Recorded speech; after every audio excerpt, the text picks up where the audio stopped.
I am 82 years old, and I have spent more years of my life loving a woman who belongs to someone else than I have spent doing anything else. That is not a complaint, it is just the truth. Her name was Eleanor.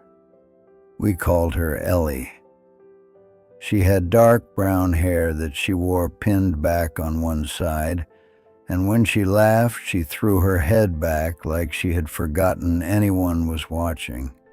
I fell in love with her in the summer of 1967 on a Tuesday, outside a five and dime store on Maple Street in Covington, Tennessee. She dropped her groceries. I picked them up. That was the whole story of how it started. We were together for 2 years. I was 20 years old when I met her. I had never in my life felt anything so solid as she was. In 1969, I got my draft notice. I remember the morning I left. She drove me to the bus station in my father's old Buick, a '62, the color of dried rust. She didn't cry at the station. She held my face in her hands for a long moment and said, "You come back to me." Just that. Not if you can, not I'll wait. Just, you come back to me. I told her I would. I was wrong. What happened to me in Vietnam is not the part of this story I want to tell. Men who were there understand that some things do not get spoken out loud. What I will say is this. Somewhere in the jungle, outside of a place I could not have found on a map, in the spring of 1970, my unit took fire. I was hit. I went down. When I opened my eyes, I did not know my own name. A family in a small village had found me half submerged in a rice field. A woman named Lan and her husband carried me to their home. I had a head wound that had taken most of what I knew. I could not speak. I could not remember where I was from. I did not know the language around me. I was, for all the world knew, including myself, gone. The Army listed me as missing in action in August of 1970. I lived with Lon's family for years. I learned the language slowly. I worked the land. I helped raise their children like they were partly mine. They were good people. I was not unhappy. But there was always something underneath, a shape I could not name, a feeling of a word on the tip of my tongue that never came. It was not until 1979 that any piece of my old life started to surface. A dream about a Buick the color of rust, a woman's hands on my face. But I had no name for it, no address, no way out. It wasn't until 2012 that a Red Cross worker, going through decades-old records, matched my fingerprints to a file. James Arthur Whitfield, Covington, Tennessee, born 1948, reported MIA 1970, presumed dead. I was 64 years old. I had been gone 42 years. I flew home in October of that year. I remember looking out the airplane window and thinking, she will be in her 60s now. She will have gray in her hair. She may not even be alive. She was alive. A mutual friend found her for me. Her name was no longer Eleanor Marsh.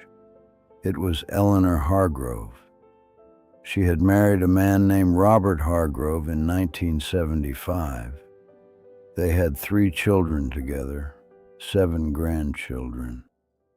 She lived in the same county where I had left her, in a white house with a porch, with rose bushes along the fence, the way she had always said she wanted.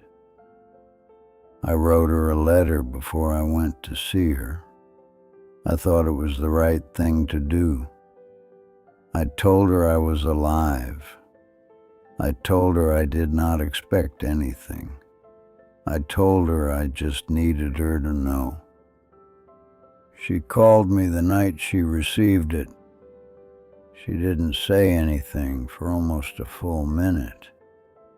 I could hear her breathing. Then she said, "Jimmy, my God."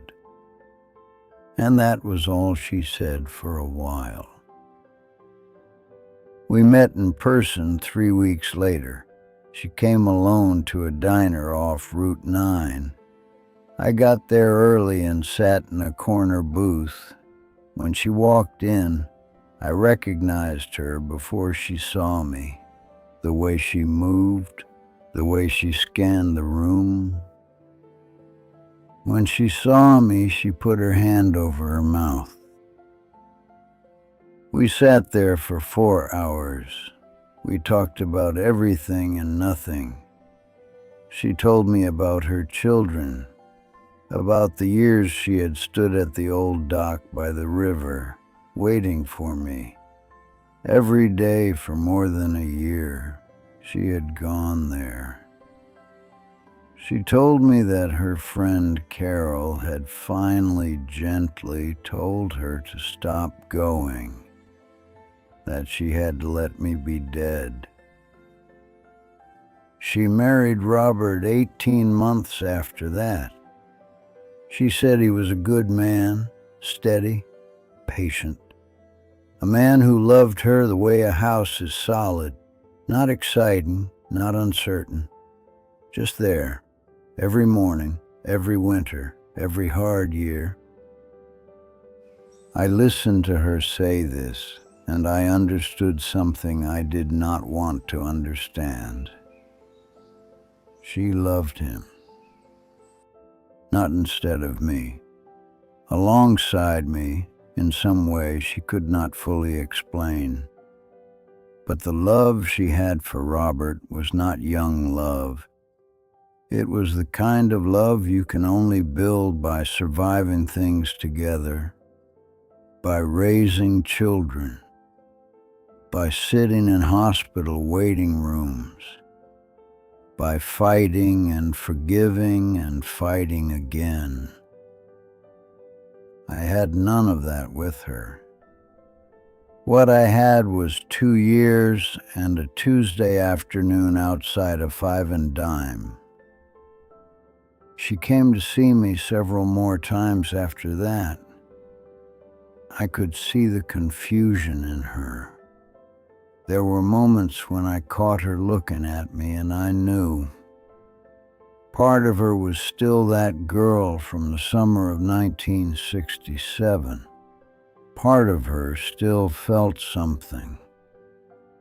Her friend Carol told her to take time, to not make any decisions from emotion. I was grateful for that woman, though I never met her.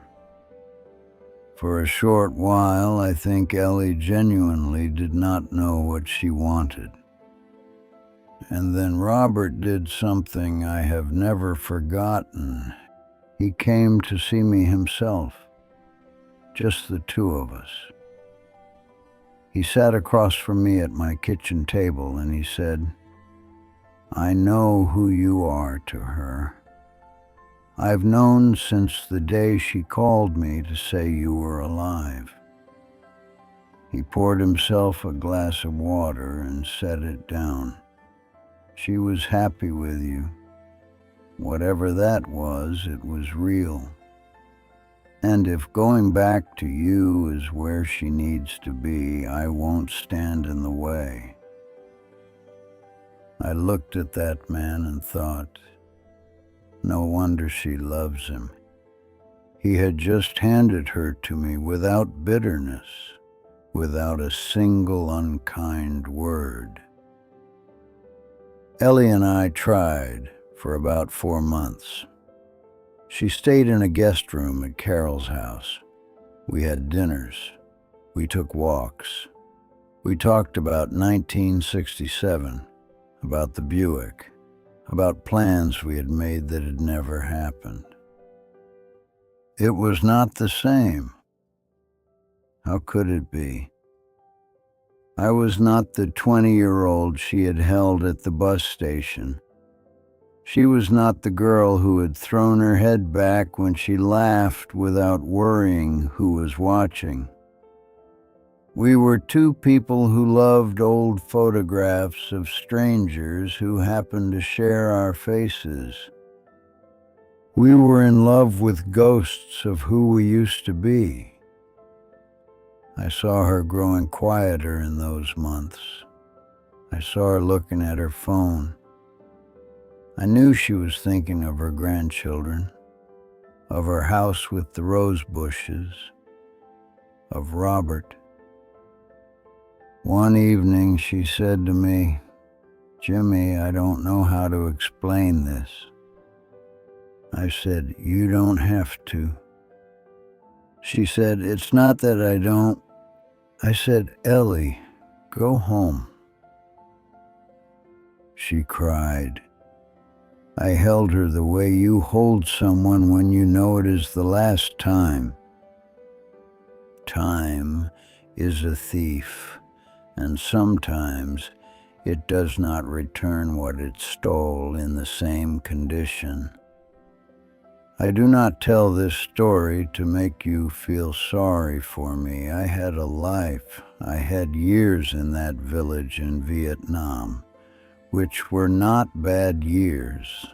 I have learned that peace is not the same as happiness, but it is not nothing either. What I want you to understand, if you are still young enough for this to matter, is that love is not preserved by waiting. It changes while you are apart. The people you love are not standing still while life goes on around them. They are building something. They are becoming someone. And when you come back, whether from a war or a long absence or simply from years of not paying attention, you may find that who they have become is a person you cannot step back into easily. Robert Hargrove died in 2019. Ellie called me when it happened. We spoke for a long time. She told me he had been kind to the very end. I believe her. I think about him more than she knows. I think about a man who loved a woman so honestly that he was willing to lose her, and who won her back not by fighting, but just by being who he was. Some people are made of something steadier than passion. Robert was that kind of man. If this story brought something up in you, some old name, some phone call you have been putting off, I would ask you not to wait too long, not because time always runs out, but because the person on the other end of that call is not standing still either. None of us are.